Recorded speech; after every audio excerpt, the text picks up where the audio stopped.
into the online broadcast network, AFTERBUZZ TV. Over 20 million weekly downloads in over 150 countries, and your number one source for after-show entertainment.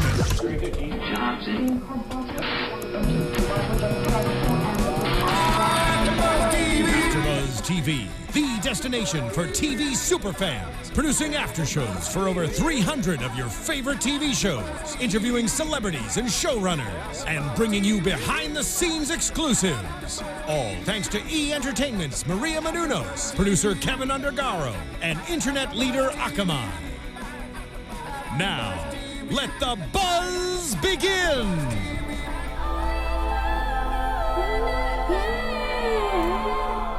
Ooh, we are going to have so much fun today.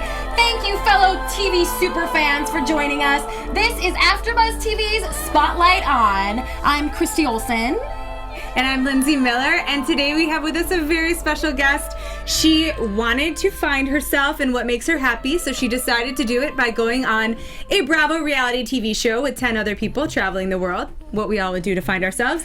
She was a model for 15 years, modeling for some of the top photographers, designers, makeup artists in the industry as a Ford model. Then she became a mom and a celebrity groomer, not of dogs, although some of them may be. She is the go-to woman for celebrity men and their grooming habits. And the breakout star of Bravo's new hit TV show, Tour Guide, which just premiered on Tuesday, we have the wonderful, gorgeous, thank you, and impressive fashionista with her hashtag side boob shirt, which is her own design, Michelle Harvey. Thank you so much for being with us. Thank you both for having me. Yes. I'm excited to talk to you ladies. Yes, we're excited to talk to you. We'll start, obviously, with the elephant in the room. Speaking of elephants. My boobs? We could. Not. Tell us where we can get hashtag side boob shirts. My hashtag side boob is because I don't have very big boobs, but I've got a really cute side boob. Loves it. And I always kind of wear little tops, because when you have little boobs, you can wear little tops without looking a little slutty. I also have no boobs, so I feel ya. Whoa, playa. I don't have no boobs. Well, I have little boobs. I have like a... I always say if I go topless, it's like you're looking at a 12-year-old boy, so it's cool. Yeah. It's cool. I thought, you know what, I'll do my little sash tag. Hashtag side boob. And they're usually, I've got this little version, I've got, they're different, all different colors, all different whatever, or they can be hand cut, which is a little bit, funkier and cooler. But yeah, it's groomed by MichelleHarvey.com.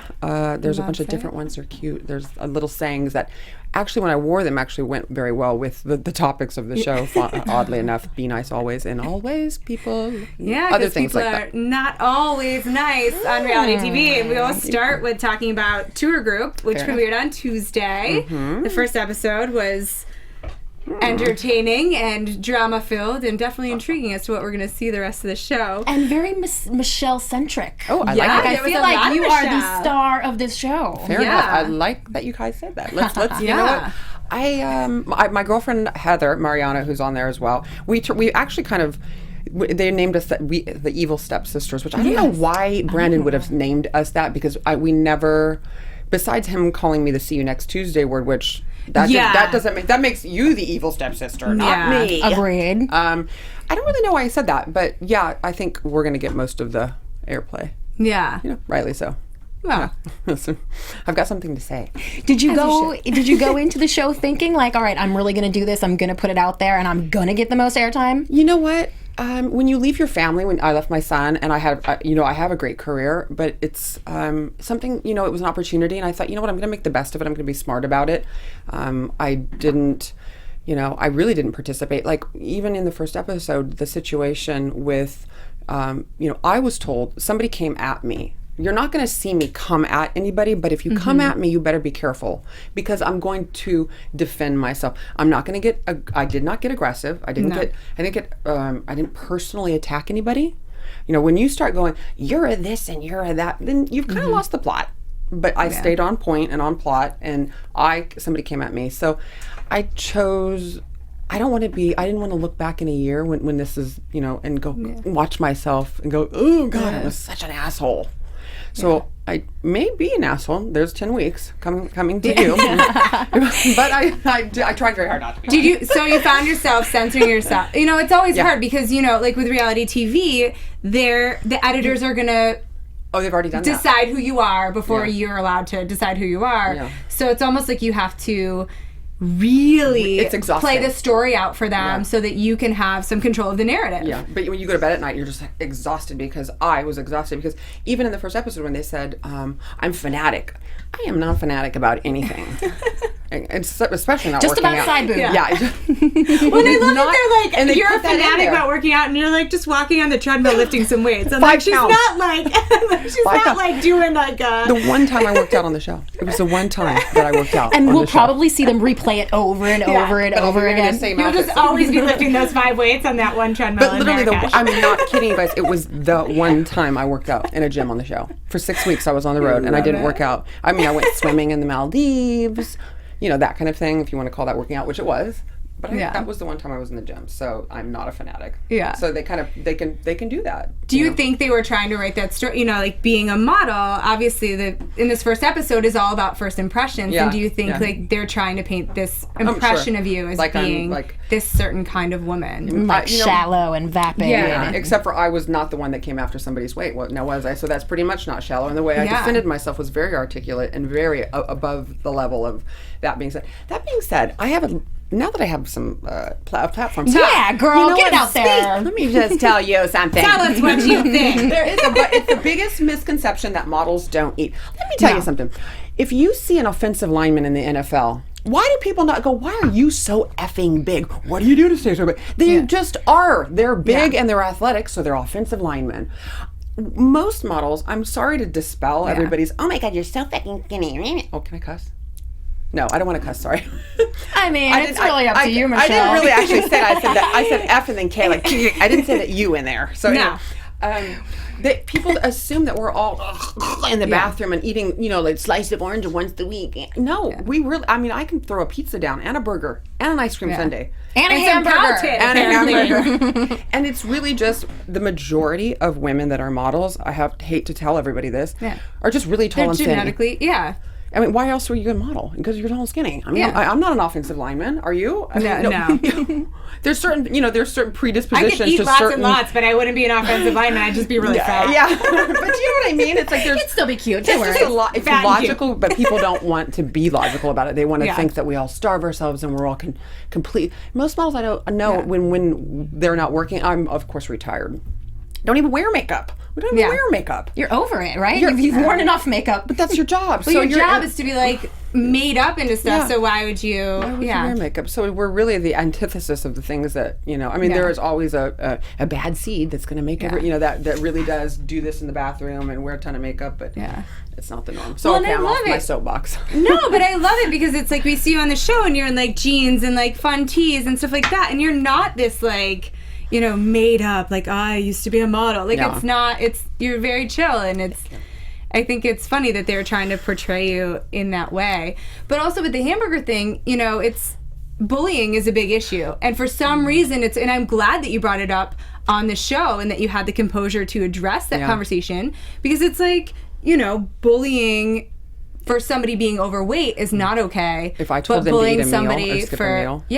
and you Can said you that. imagine, Michelle? The world would stop rotating. If Yeah, I you would be said, the "Why biggest don't villain in you reality TV. Thank you. Yeah. And you know what? It's a shame. You would be a meme Yeah. What's a meme? or a meme or whatever when they like with play the, you like, the over words and in the over, picture. and they're like, yeah, eat it, yeah. skip a meal, like Yeah. over and over on social media. And it's not, you know, it's not that, but women have body issues. And you know what? If I really was the character that they were trying to portray me to be, which is a woman that's very sensitive about the way she looks and what she eats, and I don't eat this, and I work out all the time, and I don't eat this, then that's even more. That would would've been devastating. That would have been devastating to me and my psyche. But it happens to not be the case, which is why it was so easy for me to articulate it without passion in it. Passion because they called me a liar twice. Yeah. That is the only reason I was upset, because I don't know about you two beautiful women, but if somebody called you a liar, not once but twice in a 24-hour period, you'd have a little bit of, you know, you have a bean in your bonnet. Well, that's your character. I'd be rolling that footage back, Michelle, and playing it for her. And lucky for you, season premiere, they're eating their words. Yes.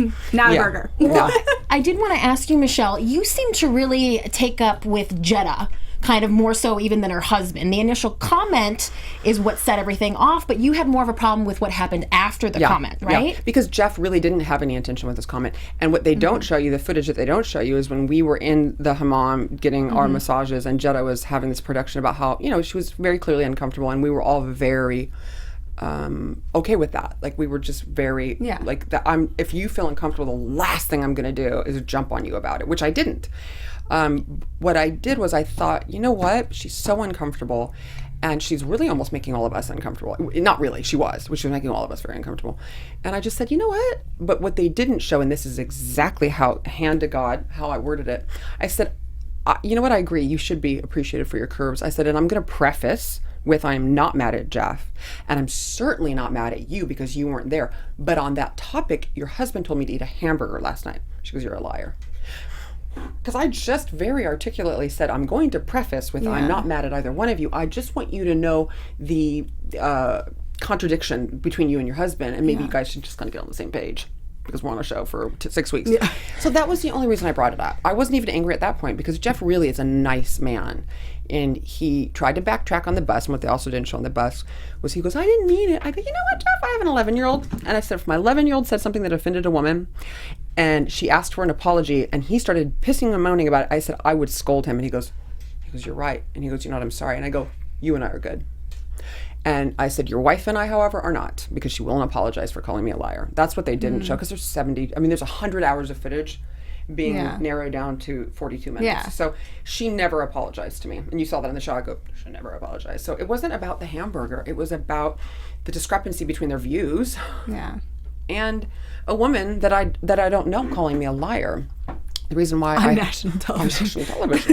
The reason I hugged it out, like when I saw, like after the bus, we got off the bus, and I told myself, I said, I'm not emotionally invested in either one of these two. I've known them for 42 hours. And I don't want to do 6 weeks on the road away from my son and my family and have this. So I pulled her aside, and she was kind of like, I don't know what she thought. And I go, Mama, I'm not doing this with you. I said, let's hug it out and put it away.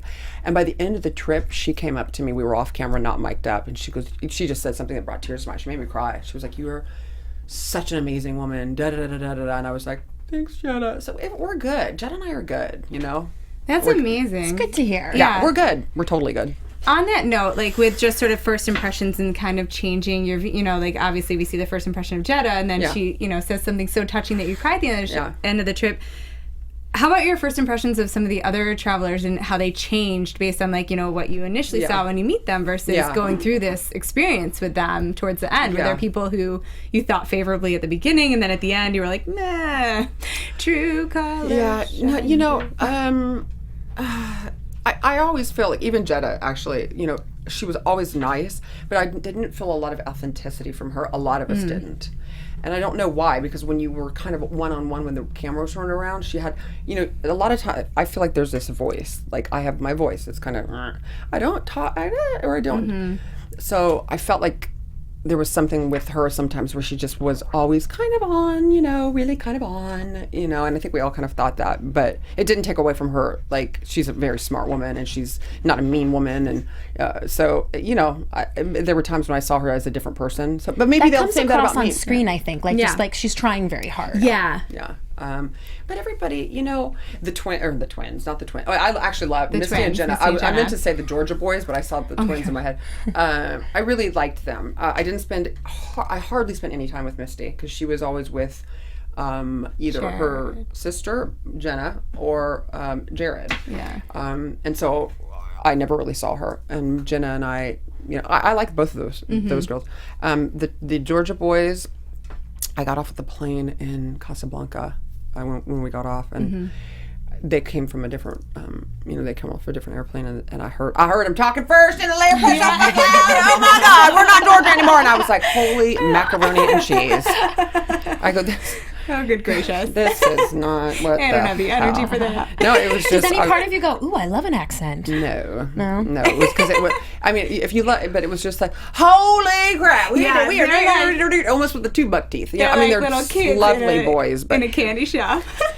So, but no, you know, everybody, I'm a pretty good judge of character. Yeah, I'm a pretty good judge of character. So, and I also, like I said, there was no I said I personally thought they could have cast better. They could have. I mean, I'm single. Heather's, well, she's kind of. Yeah, they didn't really the have twins a whole are lot single. of single men for the single ladies. No, they didn't. And I was like, my thing was like, I even said it on the show. I have an 11-year-old. He's now 12 because it's been a year. I had to do everything every day like he was watching me. Yeah. Know? Well, that's what I wanted to ask. Are you letting Tanner watch the show? Oh yeah, because even the hammam, I made sure that it was not co-ed. It was very tasteful. It was very not co-ed, and I know that they're going to blur the boobs out, and they didn't show my boobs anyway, and everybody's got a culo. And remember, I grew up modeling in when you're in Europe your whole 20s. And in Europe, it's like a pair of boobs is like a pair of lashes. Yeah. Everybody's, nobody gives a crap. So I have a different, and you're so used to changing in front of other people. Yeah. So so to me, I was like, oh, cool. As long as we had female producers and female camera women, and then us gals. So why wouldn't I go? I'm doing what the indigenous people are doing. It felt very tasteful. Like, they played it up in the previews like it was going to be all sexy and risque. And I thought it was very, very, very tasteful and respectful of like the culture and of you guys. Yeah. Was there anything they wanted you to do that you said absolutely not? Yeah, riding the animals. Well, there was a couple of things I wouldn't do, and I can't remember. Oh, well, I didn't see. I think my revolt. I like to think that may have done. When we got together, we did not know where we were going before. I could literally lay in a vat of crap with my mouth open, with open wounds, and I would not get in anything because I've been inoculated against every known germ on planet Earth. I mean, I wasn't sure where you were going with that. I was like, what? I'm not sure where this sentence is ending. Yeah, don't know where this is going. I went through like so many vaccinations and weeks of because you have to get them a couple weeks apart. I'm like I could go anywhere with my mouth open with my eyes open, and I would not get sick. So where am I going with that? I digress. Something that you refused to do. Your revolt. You let her revolt. So there were okay. So every week we didn't know where we were going to go. And so they would send like a half circle, and they'd be like, "Okay, travelers, next week we're going." And it was like, after the first week, I go, listen, I'm not a fucking camp. I'm not a camp. I've been around the world. I'm not like, oh my God. I'm like, this feels very campy. Like, we're a bunch of kids. And, I mean, it's amazing that we're going to these new travel destinations, but I think that you're kind of bringing it down when you have us all stand around like, holy gosh, golly, yay! They wanted us to like, hoot and holler. I'm like, I don't think I've ever hooted and hollered together in my life. I may have hooted and I may have hollered, but not together. You know what I mean? So there was a couple things like that, but everybody went scuba diving in the Maldives. And I don't want to scuba dive. I've snorkeled around the world. I don't care, but I don't want to. Luke, I can't do that. It's just too claustrophobic. Plus, Heather and I planned a white party. You'll see. Yeah. So we stayed home, and the travelers didn't know it, so they were pissing and moaning all day that we weren't there. Which, by the way, as long as you're talking about me, I'm fine. But shame on them because they didn't realize that we took the whole day that they were gone and planned this insane white party at one of our bungalows. So, and they came back when they got back. You'll see. I don't think I can talk about it, but. Anywho. Were things like that lined up by the producers? Like, were they going, oh, ladies, you're just sitting around today. Maybe you should plan a party. No. It was definitely, Heather and I are not, it's not our first rodeo. Like, we were like, let's do something that's fun and kind of more, I don't know. Yeah. So no, that was our idea. They had ideas for things that we did, but Heather and I came up with a couple good ones, actually. Oh. So you guys, we talked a little bit about the hammam and staying PG-13 for your son, but there's definitely some insinuations that Sandhurst, the overly sexual Sandhurst, had about you. Was there any sexual healing on the trip? No. And it's funny too because when you're doing things like I never saw that clip when Sandhurst and Misty are in the tub in Kenya. I'm like, hello, where was I? I never even saw that until the thing. So you have to. There's so many different things going on that you don't know. Sandhurst and I had this really funny. Like connection. It's like the ex-model connection. So, we were always, it was very rarely on camera. You saw it when I go, you're so beautiful when we were at the party. Yeah. They made that seem, because I was like, he did something. I go, you're so stupid, but you're so handsome and you're so good looking, you know. And so Sandhurst and I always had this Zoolander rapport that we always did, that we were mic'd up because you could see everybody giggling and the sound guys would be giggling, but like I don't know that it was ever really caught. So that was the closest Sandhurst and I ever got, was our Zoolander. Like when I'm in the pool and they're like, and Michelle knows how to use her assets, and I'm in the pool, I'm like, did you notice I'm carrying Sandhurst? And he goes, she adopted me today. I'm like, okay, that's really sexual. I adopted a 6'4", you know, beast of a man. He's a beautiful man, by the way. But our connection was definitely humor. Sandhurst and I had a really fun humor, and it's not, you know, it's easy on the eyes. Yeah. You know, in 6 weeks on the road, you're like, it's like a mirage. Like, it's Sandhurst. Oh my God. You gotta look at something. There's Sandhurst. It's like a drought, and it's over because I'm now looking at Sandhurst. So yeah, that's all that was.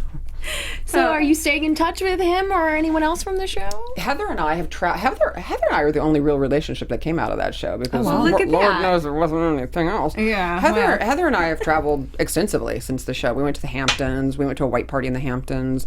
I've gone to Vegas like 2 or 3 times to see her. We've gone to Cabo. Where else did we go? Heather and I have gone. We see each other all the time. I was just on the phone with her when my phone rang outside. That was Heather. That's she was like, awesome. what are you doing? I'm like, I'm working. I think you guys would be sick of packing up and like heading out and doing the whole plane and all that. As a model, you probably traveled a lot, so this was kind traveling. of like, I love it. I love the idea of like, oh, I have a flight, you know. I love going to the airport, and I'm not through security. That kind of sucks. And when you have to take your belt off and your shoes off, it's great in summertime. I'll wear flip flops. Yeah. Oh, you want me to take my shoes off? Here, fine. You know what I mean? But in wintertime boots, you're like, so yeah, I like traveling. Yeah. I love it. So now everybody went on this trip. The whole premise is to like find themselves or find this, you know, they're all coming from these different places where they're trying to connect or whatever. Did you find what you were looking for? For mine, it wasn't finding. I always say karma works both ways. Karma's a you-know-what. So if you're a jackass, you may get some, you know, jack back, you know. I've worked really hard. Like I've had to recreate myself, which is, you know, well, you're a model, but you know, when you're a model for so long, my resume from, you know, when you're formidable years, when everybody else is going to college and whatever, and I'm not complaining because I didn't need to go to college because I had a career. Most people want a 17-year career, a 15-year career. So to be able to have that, you know, but in those formidable years from, you know, 16, 17 to, you know, 30, your resume, when you're done, you're like, does not translate to the real world. That's not gonna get you anything. You're extremely good looking. It doesn't work in the real Good world. for you. Yeah, good for you. What can you do? Yeah, and normally I would have done a transition career. You know, as the, you know, everything started to slide, I would have done something else. But I was married, and I'd been around the world and back, and I was ready to be Mrs. Harvey and have, you know, be that, because that's what I wanted. Yeah. So I did not do a transition career. Because I'm clearly not a dumb woman. And then when my divorce happened, I went back to modeling for a couple of years. But, you know, this is something where it's like anything in kind of the show business. Modeling's not show business, but if you're not doing this, it's like, and then you have to start over again, you know? And you're not wanting to start over when you're in your 30s. And I could literally have birthed half the girls I'm working with. I'm like, this is not fun anymore, you know? So I did it for a couple of years, and then I was literally stuck, like literally and figuratively. Like I was like, what the fudge am I gonna do? What am I gonna do? All I know is this. That's all I know. And I'm not a dumb woman, but in order to make the kind of money and do whatever, I gotta go to a 4-year college and then do this and that, and what am I gonna do? And so I sold a lot of jewelry, lived off some investments. You know, I wasn't dumb. And then I went into what I'm doing now, which is, you know, I went to barber college, which was a really hard transition because, you know, you have this idea of who you are. You know, you're an ex-model, you're an very wealthy housewife, and, you know, and then all of a sudden you're like, those boxes are done, checked off. Yeah. And now you're a student in barber college. And it's 5 days a week, 6 hours a day for a year. It's 1,500 hours. And you're there and you're like, am I making the right decision? Like every morning you're waking up and I'm driving my son to one of the most prestigious private schools in Los Angeles, and I'm going through carpool with my hand over my chest because it says Academy of Barbering Arts on it. Seriously. So, and you're just like, you know, and everybody's and the rings and the this, and you're just like, you know, and it's hard, and nobody's going, you know, shed a tear for the next model, but, you know, you recreate, you work, and I put my nose to the grindstone, and then I apprenticed in a barbershop for a year too, you know. So it was like, and I just kept thinking, I know where I want to be going, I know what I want to do, but you have those moments where you're like going to bed at night and you're crying, you're like, is this going to work? Is it is just a pipe dream? Am I crazy, or is this going to work, you know? and it's working. So anyway, so all that, and then and then I started getting freelance jobs, doing makeup and hair on sets and and then I'm writing the articles, and I'm doing all these different articles featuring in magazines, and it's all coming together now. All these 4 years of really hard work and really a lot of humble pie. I ate at night. I ate it in the night, and I ate it in the morning, and I ate it for breakfast, and I ate it for lunch. I was eating humble pie, and but I've gotten to the point where, to answer your question, I'm a little long-winded sometimes. No, That's this okay. is We were actually going to ask you about all all that We're going to stuff ask you about all anyway. this stuff, so you're just making our So- job really easy. Go for it. Like checking out the whole second page of questions. Keep going. So my son says I talk with my hands. I'm like, I don't need to sit on my hands, but I just polished them. So anyway. As long as they look good. Right? I did all this work, and I've been doing all this work, and things are really starting to pay off, and really everything's starting to happen, and then I get the phone call, do you want to do this? And I was like, at this point now I'm thinking, well, do I want to leave my career Right, that you I'm just really busted your going butt to do Yeah, I mean, I this. was like, Just starting? Yes, Yeah. and I just started. I was doing covers of People magazine, and all this. I was just really excited. And then I got this, and I was like, wow, should I go? And I milled it around, or molded around, or whatever that word is. And I thought, it's an opportunity. And you know what? A 5-star luxury trip around the world for 6 weeks. God, I could poke my eye out with a rusty fork, or I could go on this trip. So, I thought that I would go on this trip and really embrace, because it didn't fall in my lap, but it's here. And so, to answer the question, I felt like it was a karmic gift to me for all the hard work and all, the humble pie that I ate. I was getting a little cake. So that's kind of that story. I love that, because Yeah. I feel like you can see that in the way you carry yourself on the show, that you just very much have this attitude of like, let's do this. Yeah. Like, I'm here. Like, Yeah. let's experience this. And it was really refreshing. It was a really great. I mean, there were certain things that, like I said, because at first they told us it was going to be a luxury trip around the world, like more of a Bravo audience, like more of a Bravo housewifey demographic. Right. Yeah. And then they did a focus group, I guess, and they said they didn't want to see a bunch of rich people traveling around the world, so they changed the demographic, but they didn't necessarily tell Heather and I that they changed it. So it was like, when I heard the Georgia boys in the airport in Casablanca, I was like, first time on the trip I got lied to. I was like, I don't think, and it was not just the accent, by the way. It's not the accent that's not why. It was just their unadulterated, like, I'm like, you've not been out of Georgia, have you? This is different. Yeah. Well, you mentioned Real Housewives, and of course that is part of the Bravo family. Sure. And I'm thinking, with your past, sounds a lot like the history of a lot of the ladies that are on there. I'm thinking, instead of barber school, you could have hopped onto the cast of the Real Housewives. Was that something that was ever discussed? It was peripherally. There's a here and there, it peppered in, but Because once you're on their radar, you're on their radar, right? Yeah. I did a pilot. I think the reason why I was on this, I did a pilot show. It was called Model Behaviors. It was done years ago. It was with Kristen Takeman from The Real Housewives of New York, Jennifer Jimenez from Sober House, and Melissa Clark. She's a model. The father of her child is, I can't remember his name. Come my lady, come my lady. Oh, yeah. What's his name? That was on but I Sober know House. what you're talking about. Yeah. Yes. She's a lovely woman, by the way. And then Brandy Glanville. And we did a pilot, Endemol shot a pilot for us. It was called Model Behaviors, and I never got picked up, so I think that's how I was in the system. But to answer your question about the Real Housewives, there were a couple key players on that show that wanted me to be on the show. But God does for us, but we can't do for ourselves. And you know what? It wouldn't have played out well for me, I don't think.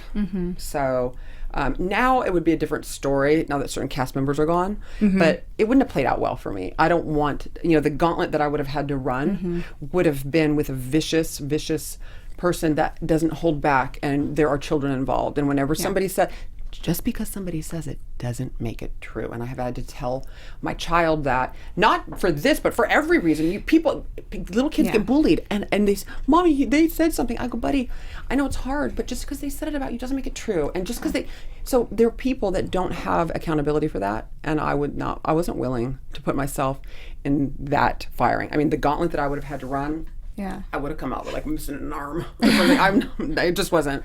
Now it might be different. Well, you mentioned that Brandy Glanville was part of the model behavior pilot that you shot, and she has now been eliminated from the cast of Real Housewives of Beverly Hills. So is that what would make you maybe want to do it now that she's gone? We know that you two have some history. Yeah.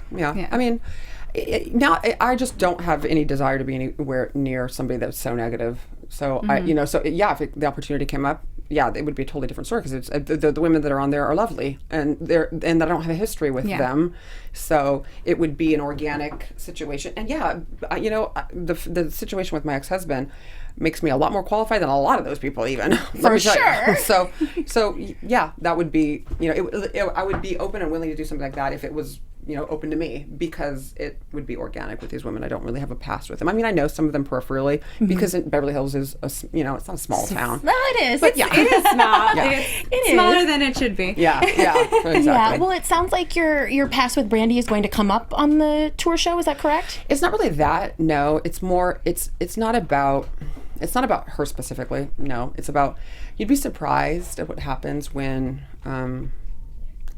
people get a little bit older and they've lost their own marriages, or they're not modeling anymore. Their identity, it's like you're taking coats off and now you're just stuck naked in the rain, and you don't like who you are, and then so you don't like other people. And so it was very surprising to me how many of my friends were, they jumped off my ship, let's say. They jumped off my ship and jumped on somebody else's because they thought it looked like a better, it was better, better ride, faster, bigger engines, whatever. And because, my ship was kind of teetering in the water a little bit, but I've always had a very good ocean liner. But I hit a reef, and I was, stumbling a little bit for a little while, and you'd be surprised at how vapid people that you know for 18, 15, 12 years are like, and we were all friends, but they were like, that was the deal, and there was some really betraying dissension, and it was hard. It was incredibly hard. I mean, nights of crying, because I thought these women that I loved were just horrible.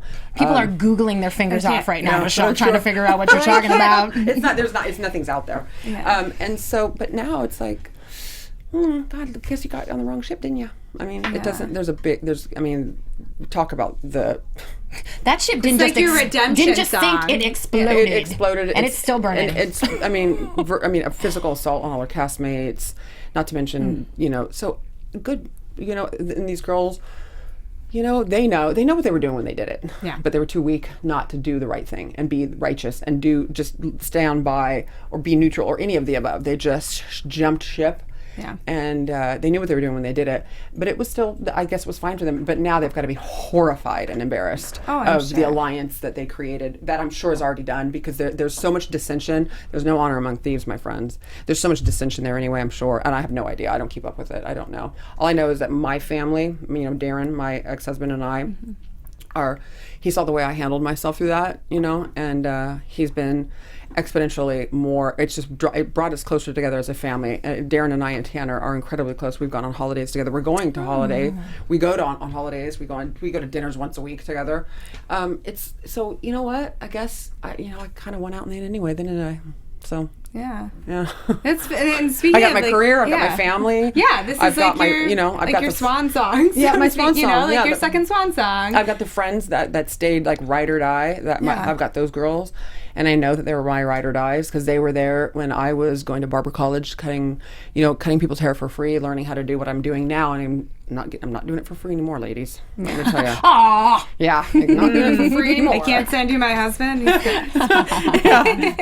You could. I don't think we're going to afford you. I hope also that Darren dropped his friendships and relationships with those people after seeing how they treated you. No. Well, yes, but now after the divorce, the cookie divorce or whatever. No, the divorce was a long time ago. But no, there definitely. Oh, I meant Brandy and his divorce.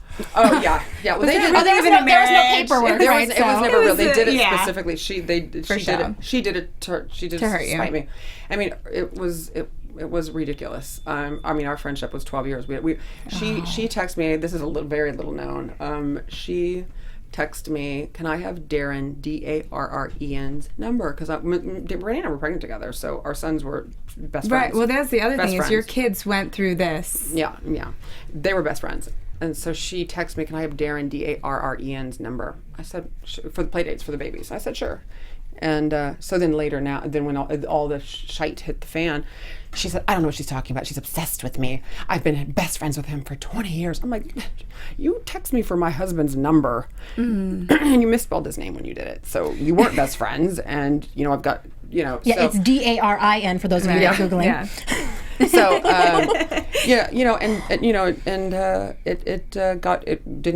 it just got bad from there. And so, but I felt like for the 12 years that we were friends, she was my daddy. So he was her govern. Like, meaning what you see now is 150 miles an hour in the fast lane. But when I was friends with her, she didn't go above 15 miles an hour. Eddie made sure of that. Eddie made very sure of that. So it was very, very much, the good parts and the bad parts were not allowed. So she's very engaging. She can be very engaging. So, but when he left, so did the govern. And that's when our relationship dissolved within 6 months. And I think that she got desperate. She thought she was going to be the next Mrs. Harvey. And so she, did that. And so did, so it didn't happen.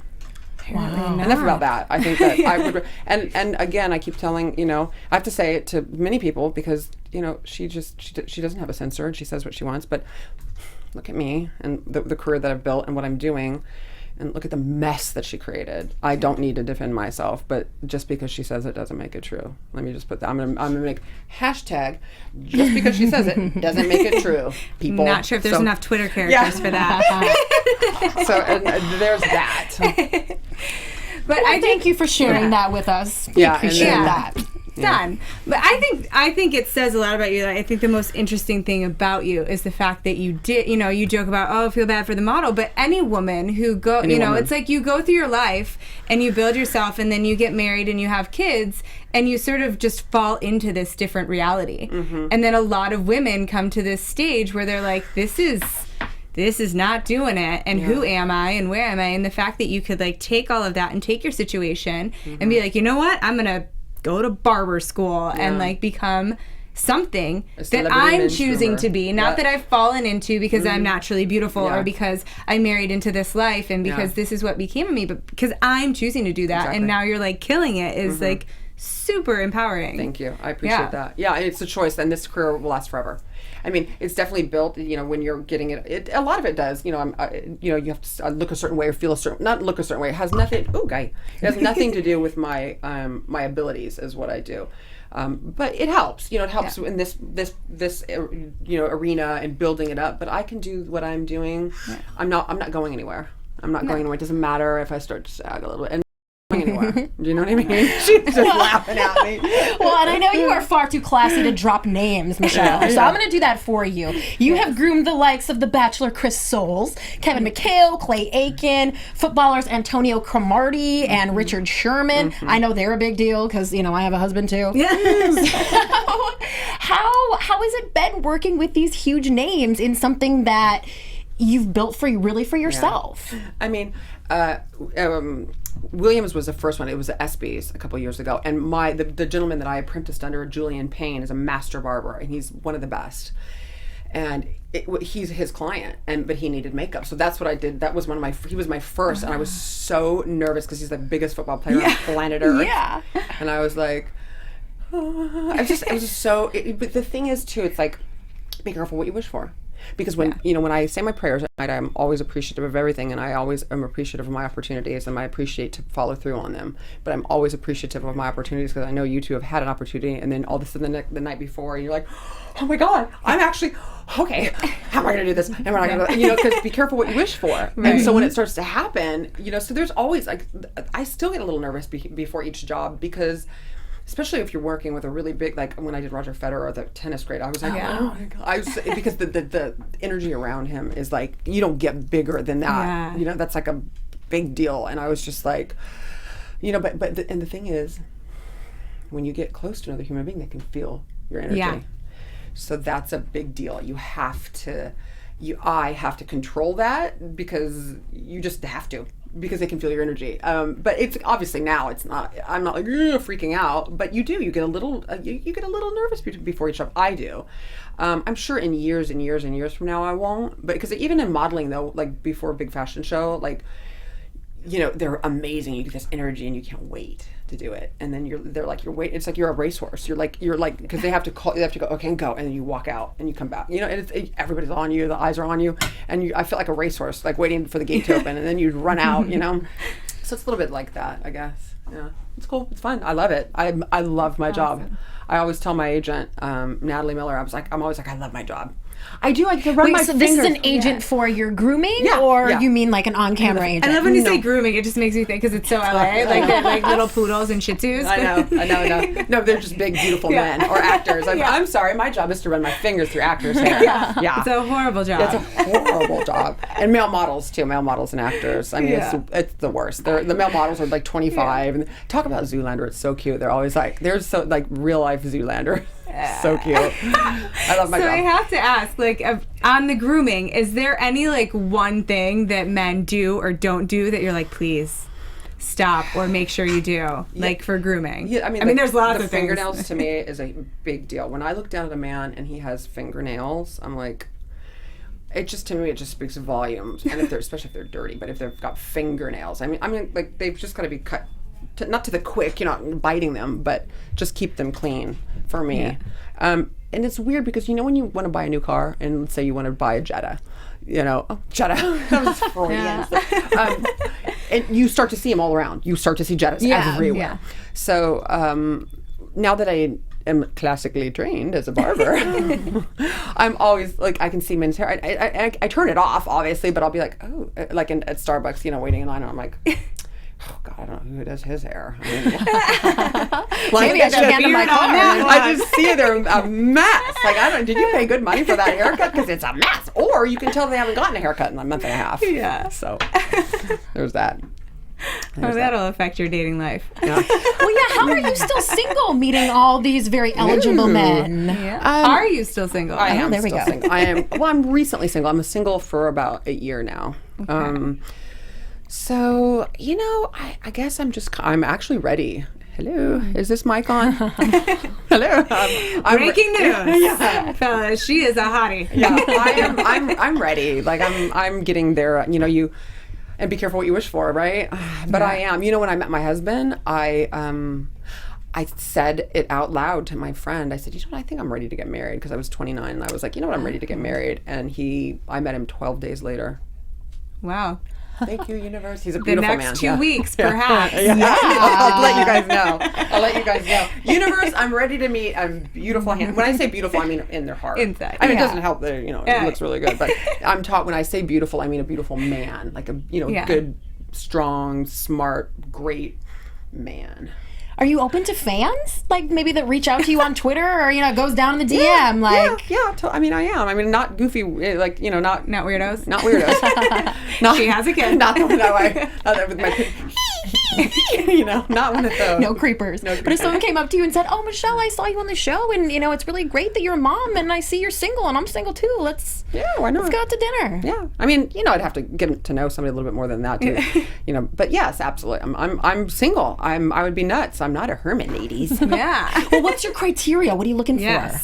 I'm looking for somebody that is intelligent. Like my ex-husband was really smart, and I don't mean like, like they've got just like really smart, which comes with that I think is funny, like a good sense of humor, because I consider myself to be pretty funny, and I want a man that's funny, and I want a man that's when I say successful, I mean he's got to know what he wants to do, and he's doing it, and it gives him, because I feel like we get a lot. I directly derive a lot of my self-esteem from my productivity.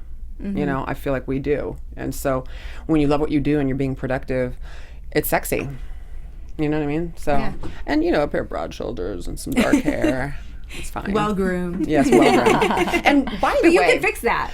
Yes, I can. And I fixed it with my husband. Lord knows, he had like slicked back hair when I first met him. I'm like, what are you, a terrorist? Just let's do something with that hair. By the way, well groomed does not mean like I don't need a high maintenance man. I like a man to look like a man. Like I don't want the super tweezed eyebrows that's super done.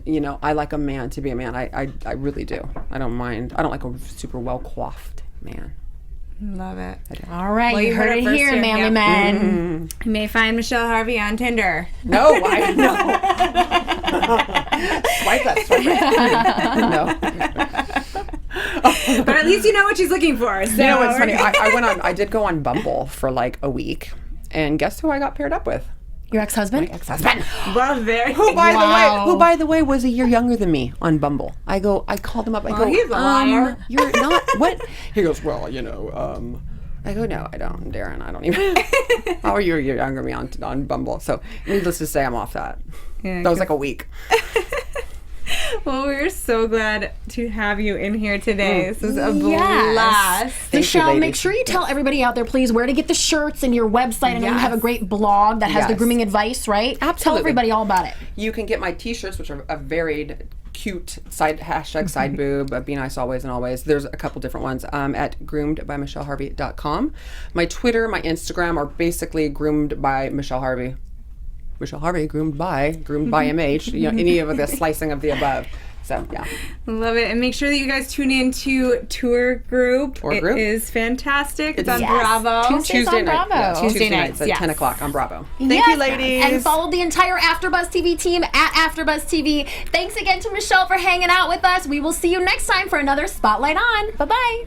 Bye. From executive producers Maria Menounos, Kevin Undergaro, Phil Svitek, and the entire AfterBuzz TV staff, we would like to thank you for listening to the AfterBuzz TV network.